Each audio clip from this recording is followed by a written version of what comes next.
আচ্ছা, আপনার মেন্টালিটি যদি প্রবলেম থাকে তাহলে আপনি বলতে পারেন যে 25 বছর বয়সে যৌন লালসা শিখতে পারেন তিনি 40 বছর বিদ্যায় কি করেছেন। সম্ভব? আর উত্তর বুঝতে পারছেন? কোনদিন সম্ভব না। আর একটা আল্লাহ সাল্লাল্লাহু আলাইহি সাল্লামের জীবন বসায় খাদিজার সঙ্গে বিয়ে হলেন। বিয়ের পরে আল্লাহ সাল্লাল্লাহু আলাইহি সাল্লাম দীর্ঘ সময় এই খাদিজার সঙ্গে কাটিয়েছেন। বলে বলি সুবহানাল্লাহ। এই খাদিজা কেমন মহিলা ছিলেন? এই খাদিজা কেমন রমণী ছিলেন?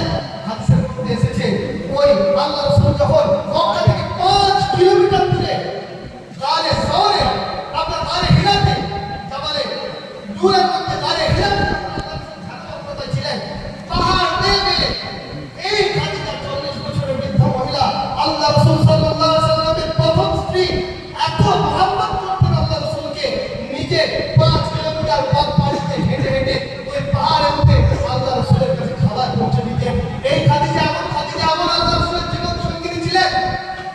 আল্লাহ রাসূল দিনের দাওয়াত দিতে গিয়ে রাতের অন্ধকারে গভীর রাতে এসে যদি একবার দরজায় টোকা মারতেন, খাদিজা বলে ডাক দিতেন, সঙ্গে সঙ্গে আল্লাহ রাসূলের বিবি আল্লাহ রাসূলের স্ত্রী খাদিজা দরজা খুলে বলতেন, জোরে বলি সুবহানাল্লাহ।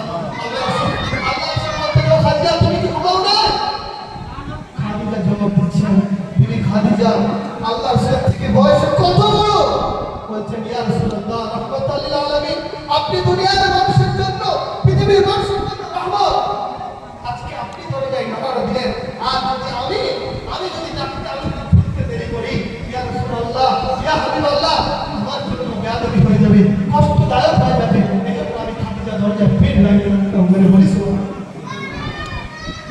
প্রিয় ভাইরা আমার, যারা আজকে অসাধু কুচক্রকারী যারা বলে থাকে যে আল্লাহ রাসূল যৌন লালসা শিখতে ছিল, একাধিক দিন আয়োজন করেছিল, প্রিয় বন্ধু আমার, তাদেরকে বলুন আল্লাহ রাসূল যত দিন খাদিজা জীবিত ছিলেন, আল্লাহ রাসূল যত দিন খাদিজা জীবিত ছিলেন, তিনি কোন মহিলাকে তিনি স্ত্রী হিসাবে গ্রহণ করেননি। বলে বলি সুবহানাল্লাহ।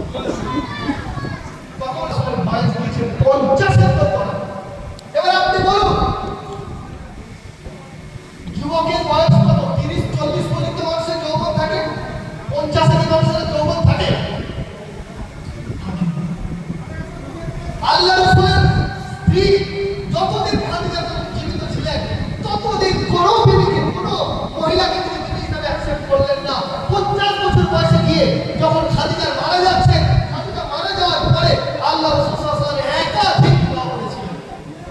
তাহলে এবার বলুন, আর যে একাধিক বিবাহগুলো করেছিলেন রাজনৈতিক কারণে, ইসলামের প্রচারের স্বার্থে, রেওয়াজগুলো দেখুন, হাদিসের রেওয়াজগুলো দেখুন, যারা বলা হতো তাকে ইতিহাস জানা নেই, তারা হাদিসের রেওয়াজগুলো দেখে যায়। আল্লাহ রাসূল যখন করবে বিয়ে করেছেন কোনো গোত্রে মুসলমান হওয়ার আশাতে, কারণ রাজনৈতিক ফায়দার জন্য আল্লাহ রাসূল বিবাহ করেছেন, বিভিন্ন কারণে আল্লাহ রাসূল সাল্লাল্লাহু আলাইহি ওয়াসাল্লাম বিবাহ করেছেন। কোনো গোত্র প্রধান বিবাহ দরকার হয়, সেই গোত্রের মুসলমান হবে, গোত্রের মানুষ মুসলমান হবে, এই উদ্দেশ্যে বিবাহ করেছিলেন। 50 বছর বয়সে যেমন একজন যখন যৌবনের শেষ পর্যায়ে তখনই কিন্তু একাধিক বিবাহ করছে। আর কিভাবে আপনি বলতে পারেন রাসূলুল্লাহ সাল্লাল্লাহু আলাইহি ওয়াসাল্লাম যৌন লালসা শিখতেছিলেন? আল্লাহ শিখতেছিলেন না। প্রিয় ভাইরা আমার, আল্লাহ সাল্লাল্লাহু আলাইহি ওয়াসাল্লামের বিবাহ খাদিজা শুরু হয়েছে, দীর্ঘ ঘটনা। এবার আমরা বিদাসের সিরাতের উপর পরিচয় কথা হলো, সময় সংক্ষিপ্ত, আমরা সুন্নাতের উপর একটু কথা শুনে নিই।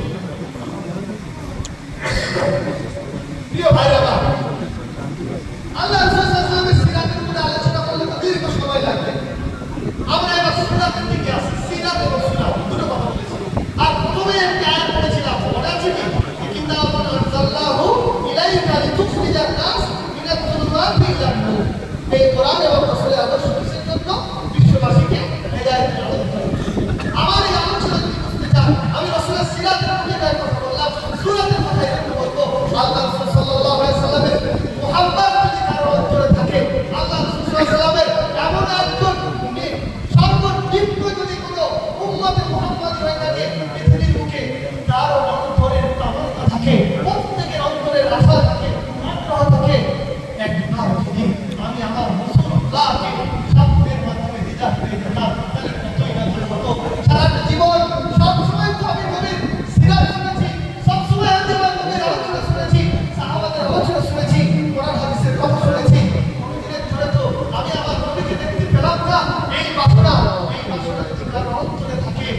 আল্লাহ রাব্বুল আলামিনের রাসূলুল্লাহ সাল্লাল্লাহু আলাইহি ওয়াসাল্লাম বলেন আল্লাহ এবং আল্লাহ রাসূলের হাদিস কোরআন থেকে তিনটি আমল যদি আপনি করেন ইনশাআল্লাহ আল্লাহ রাব্বুল আলামিনের রাসূলের সঙ্গে আপনার দিদার হয়ে যাবে। সুবহানাল্লাহ। বলবো তিনটি আমল, বলবো কি কি আমল আপনারা বলে দেন। নারে তাকবীর, নারে তাকবীর। ভাই আমার প্রথম আমল যেটা আপনাকে করতে হবে, যেটার ব্যাপারে কোরআনে এসেছে মুত্তাকি, মুত্তাকি কাকে বলে? একজন ব্যক্তি চোর কাটার থেকে নিজের লুঙ্গিটাকে যেমন আলতো করে তুলে নিয়ে যায়, যেন চোর কাটা করে তার লুঙ্গিতে না লাগে, পরে ছাড়াতে কষ্ট হয়, ঠিক তদ্রূপভাবে এই দুনিয়ার মধ্যে চলতে গিয়ে, এই পথ চলতে গিয়ে, এই রাস্তায় চলতে গিয়ে, এই সমাজে চলতে গিয়ে, এই পরিবারে চলতে গিয়ে অমনি করে তার জামাটাকে আলতো করে তুলে, অর্থাৎ তার রুহানি জামাটাকে আলতো করে তুলে দুনিয়ার যাবতীয় গুনাহ থেকে বেঁচে থেকে চলার আমলটা করা প্রথম আমল হচ্ছে কি গুনাহ থেকে বেঁচে। তো ইনশাআল্লাহ সদা সর্বদাই ভাবতে হবে কেউ এটা দেখলেও দেখে কে, কেউ যেটা দেখে না সেটা দেখে কে, কেউ যেটা শোনে না সেটা শোনে কে? আল্লাহ দেখছেন। অন্তরে আল্লাহর ভয় কে নেই যে আমার থেকে যেন গুনাহ না করি, আমি যেন আল্লাহর নাফরমানি না করি। এক নম্বর আমল হবে গুনাহ থেকে বেঁচে থাকা। দুই নম্বর আমল বিশ্বনবী জনাবে মুহাম্মদুর রাসূলুল্লাহ সাল্লাল্লাহু আলাইহি ওয়াসাল্লামকে যদি আপনারা স্বপ্নের মাধ্যমে দেখতে চান, আল্লাহ রাসূল সাল্লাল্লাহু আলাইহি ওয়াসাল্লামের সুন্নাতকে বলবো, ওই সুন্নাতকে সামনে রেখে, ওই সুন্নাতকে নিজের সামনে প্রতিচ্ছবি হিসাবে, যেমন মোবাইলে ছবি থাকে প্রতিচ্ছবি হিসাবে আল্লাহ রাসূলকে চিন্তা করে আর অন্তরে অন্তরে সদা সর্বদা সাল্লাল্লাহু আলা মুহাম্মাদ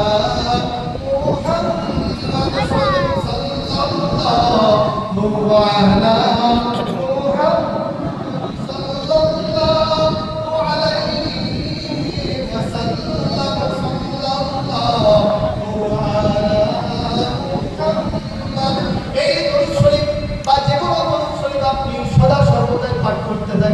আবার রাসূলের সুন্নাত থেকে চিন্তা করতে থাকেন।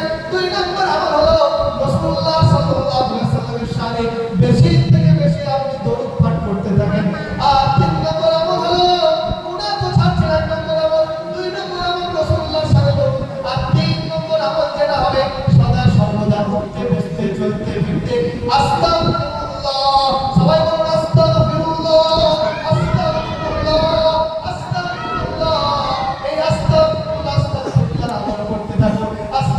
পড়তে থাকুন। কেন নবী মুহাম্মদুর রাসূলুল্লাহ যার জীবনে কোনো গুনাহ ছিল না, প্রিয় ভাইরা আমার, যার জীবনে কোনো গুনাহ ছিল না, হাদিসের মধ্যে এসেছে, বুখারী মুসলিম দুটো হাদিসের মধ্যে এসেছে, আল্লাহ রাসূল বলেন ইন্নী আস্তাগফিরুল্লাহ ওয়া আতুবু ইলাইহি মিয়াতা মাররা ফি রিওয়ায়াতিন 70 মাররা। রাসূলুল্লাহ নিজে বলেন বান্দা আমার জীবনে কোনো গুনাহ থাকা সত্ত্বেও আমি রাসূলুল্লাহ দিনে প্রতিদিন 70 থেকে 100 বার পর্যন্ত ইস্তেগফার করি।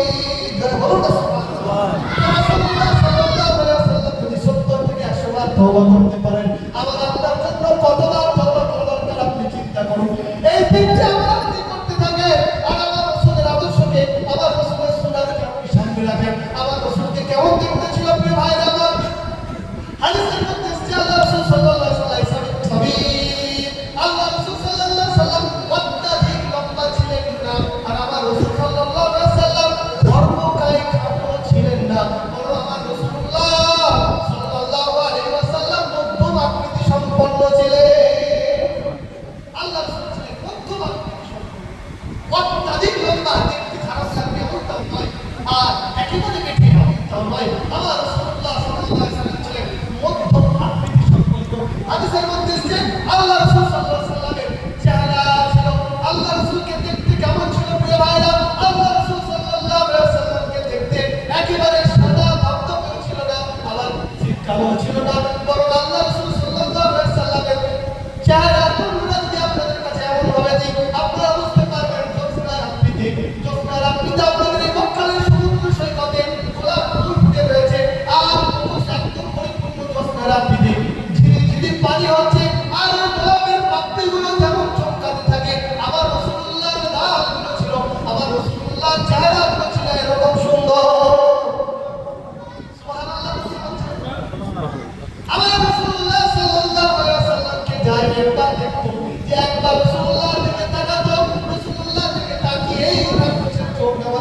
বন্ধুরা, হাদিসের মধ্যে এসেছে আসহাবে সুফার সাহাবারা যাদের কাছে খাওয়ার কিছু ছিল না, যাদের কাছে পরনের কিছু ছিল না, তারা আবার রাসূলুল্লাহ সাল্লাল্লাহু আলাইহি ওয়াসাল্লামের কাছে কি বলতো, ইয়া রাসূলুল্লাহ, ইয়া হাবিবাল্লাহ, একবার আপনি আপনার হুজরা থেকে বেরিয়ে আসেন ইয়া রাসূলুল্লাহ। আল্লাহ রাসূল বেরিয়ে আসতেন, ওই সাহাবারা আসহাবে সুফার সাহাবারা আমার রাসূলুল্লাহ সাল্লাল্লাহু আলাইহি ওয়াসাল্লামকে দেখার সঙ্গে সঙ্গে বলতেন, ইয়া রাসূলুল্লাহ, ইয়া হাবিবাল্লাহ, আমাদের ক্ষুধা নিবারণ হয়ে গিয়েছে। আমার রাসূলকে কেমন দেখতে ছিল প্রিয় ভাইরা আমার, আল্লাহ রাসূল সাল্লাল্লাহু আলাইহি ওয়াসাল্লামের হাদিসের মধ্যে এসেছে আল্লাহ রাসূল সাল্লাল্লাহু আলাইহি ওয়াসাল্লামের চুলগুলো ছিল কুকড়ানো কুকড়ানো, একেবারে সোজাও ছিল না, বরং কুকড়ানো কুকড়ানো। হাদিসের মধ্যে রাসূলের চুল ছিল এই লতি পর্যন্ত, আবার কখনো বেড়ে গিয়ে কাঁধ পর্যন্ত, তিনটে রায় এসেছে অর্থাৎ উম্মালিন না। বিস্তারিত ব্যাখ্যায় আমরা করতে যাই এতদূর পর্যন্ত, কখনো এতদূর পর্যন্ত, আর কখনো কাঁধ পর্যন্ত। রাসূলুল্লাহর চুলগুলো ছিল কুকড়ানো কুকড়ানো বিশিষ্ট। আমার রাসূলুল্লাহ সাল্লাল্লাহু আলাইহি ওয়াসাল্লামের এই চোখগুলো কেমন ছিল, হাদিসের মধ্যে এসেছে, সামানের বিবৃতির মধ্যে এসেছে আল্লাহ রাসূলের চোখগুলো ছিল হরিণের চোখের মতো মায়াবী চোখ ছিল। ধরে বলুন সুবহানাল্লাহ। আমার রাসূলের চোখের দিকে, আমার রাসূলের চোখের দিকে যখন কোনো সাহাবী তাকাতো, তখন কোনো পৃথিবীর মানুষ তাকাতো, আমার রাসূলুল্লাহ সাল্লাল্লাহু আলাইহি ওয়াসাল্লাম ওই ব্যক্তিটির চোখ না নিচে নামানো পর্যন্ত আমার রাসূলুল্লাহ তার দিকে তাকিয়ে থাকতেন। কি আদর্শ! হাদিসের মধ্যে এসেছে আল্লাহ রাসূলের সঙ্গে যে মুসাফা করতো, আল্লাহ রাসূল সাল্লাল্লাহু আলাইহি ওয়াসাল্লামের ওই ব্যক্তি হাত না ছেড়ে দেওয়া পর্যন্ত আল্লাহ রাসূল হাত ছাড়তেন। সুবহানাল্লাহ! আল্লাহ রাসূল কেমন দেখতে ছিল! আল্লাহ রাসূলের চোখগুলো ছিল হরিণের চোখের মতো। আল্লাহ রাসূলের উপমা তো পৃথিবীর কেউ জিনিস দিয়ে দেওয়া যায় না, তো বোঝার সুবিধা রাখতে বলছি। আল্লাহ রাসূল সাল্লাল্লাহু আলাইহি ওয়াসাল্লামের নামটা ছিল কাসাই ইসরাঈল, অর্থাৎ এই যে তলোয়ার তীরের যে তলোয়ার কাঁটাটা যেমন ছিল, আমার রাসূলুল্লাহ। আমাদের এই দোয়ার মজলিস আর